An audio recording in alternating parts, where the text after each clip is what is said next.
और अब आपको सुनाते हैं किस तरह प्रधानमंत्री मोदी ने राजस्थान में प्रचार की कमान संभाली।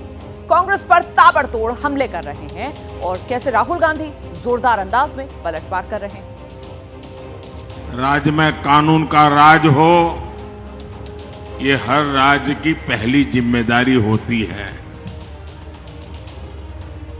जब से यहां कांग्रेस की सरकार बनी है, तब से राजस्थान में हर तीज त्योहार के दौरान दंगे होते रहे हैं। कहीं नववर्ष की शोभा यात्रा पर हमला, कभी दशहरे के जुलूस पर हमला। ये हमले इसलिए नहीं रुकते हैं क्योंकि दंगों के आरोपी मुख्यमंत्री के आवास पर दावत करते हैं। बीजेपी देश में नफरत फैला रही है, हिंसा फैला रही है, एक धर्म को दूसरे धर्म से लड़ा रही है। अब आप देखिए, हिंदुस्तान में सबसे बड़े मुद्दे कौन से हैं? सबसे बड़ा मुद्दा बेरोजगारी, गरीबी,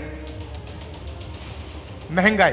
भाइयों और बहनों, नरेंद्र मोदी जी का काम आपके ध्यान को इधर उधर करने का है। हमारे सहयोगी मौजूद हैं जयपुर से नीरज पांडे, मनीष शर्मा, वीरेश पांडे हमारे साथ जुड़ रहे हैं और आप देख सकते हैं रविकांत इस वक्त जोधपुर से हमारे साथ मौजूद है। मैं सबसे पहले नीरज के पास आपको लेकर चलूंगी। नीरज, ये जो प्रचार जोरदार है, इसमें वार पलटवार जिस तरीके से किया जा रहा है, इसके मायने किस रूप में देख रहे हैं? रोमाना, ये ऐसा स्टेट है जो कांग्रेस भी चाहेगी जीतना क्योंकि उसकी सरकार है, लोकसभा चुनाव सर पर है और भारतीय जनता पार्टी से रिपीट करना चाहेगी। और भाजपा के लिए ये मुफीद भी है क्योंकि ये परंपरा ऐसी है, क्योंकि उनके दो स्टेट हैं, मध्य प्रदेश, छत्तीसगढ़, वहाँ पर कुछ मुश्किलें हैं। जो सर्वे रिपोर्ट भी यही बता रहे हैं कि शायद वहाँ पर कांग्रेस रिपीट हो जाए। तेलंगाना में भाजपा के पास उतना जोर नहीं है, मिजोरम में उतनी वो बात नहीं है भाजपा के पास। तो भाजपा का जो कंसंट्रेशन है वो राजस्थान में है। उनको ये होप है कि राजस्थान एक बड़े मार्जिन से वो जीत सकते हैं, जबकि कांग्रेस अपनी योजनाओं के दम पर वापस आना चाहते हैं। तो दोनों पार्टियों के लिए ये स्टेट बहुत ही स्ट्रेटेजिक है, क्योंकि अगर ये चुनाव जीतते हैं तो दो बड़ी चीजें होंगी। एक तो इस चुनाव से वसुंधरा राजे और अशोक गहलोत का भविष्य भी स्टेक पे लगा है। दूसरा ये है कि अगर ये चुनाव अशोक गहलोत जीतते हैं तो भारतीय जनता पार्टी के लिए एक बड़ी मुश्किल होंगे वो नेशनल स्तर पर। और अगर भाजपा ये जीत जाती है तो भाजपा के पास कहने के लिए ये होगा कि नहीं, भले 5 राज्यों के चुनाव हुए, 2 राज्यों में एंटी इनकम्बेंसी का हमें झेलना पड़ा, लेकिन हमने एक राज्य को जीत लिया। जहां आप गारंटी की बात करते थे, जहां आप योजनाओं की बात करते थे, वहां हमने अपनी सरकार बना ली।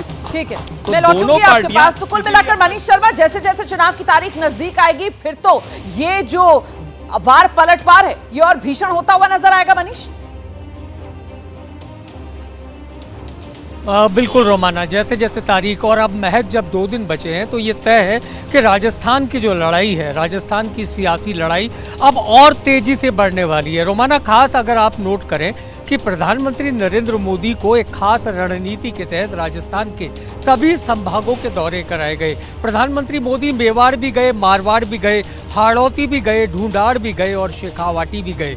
यानी कोई कोना ऐसा नहीं छोड़ा गया जहां पर प्रधानमंत्री नरेंद्र मोदी की सभा या रोड शो नहीं हो। इसी तरीके से राहुल गांधी और प्रियंका गांधी, जिन्होंने कांग्रेस के चुनाव प्रचार अभियान की बागडोर संभाली थी, और खुद मुख्यमंत्री अशोक गहलोत, वो अपने इलाके में तो गए ही नहीं। इसी तरीके से वसुंधरा राजे, राजस्थान का चप्पा चप्पा उन्होंने छान मारा, लेकिन वो अपने इलाके में नहीं गई, क्योंकि बात प्रतिष्ठा की है। अगर राजस्थान की बात की जाए तो देश का सबसे बड़ा राज्य है और यहाँ पर कांग्रेस को पटकनी देकर लोकसभा चुनाव से पहले बीजेपी बहुत बड़ा गढ़ जीतना चाहती है। जी रोमाना।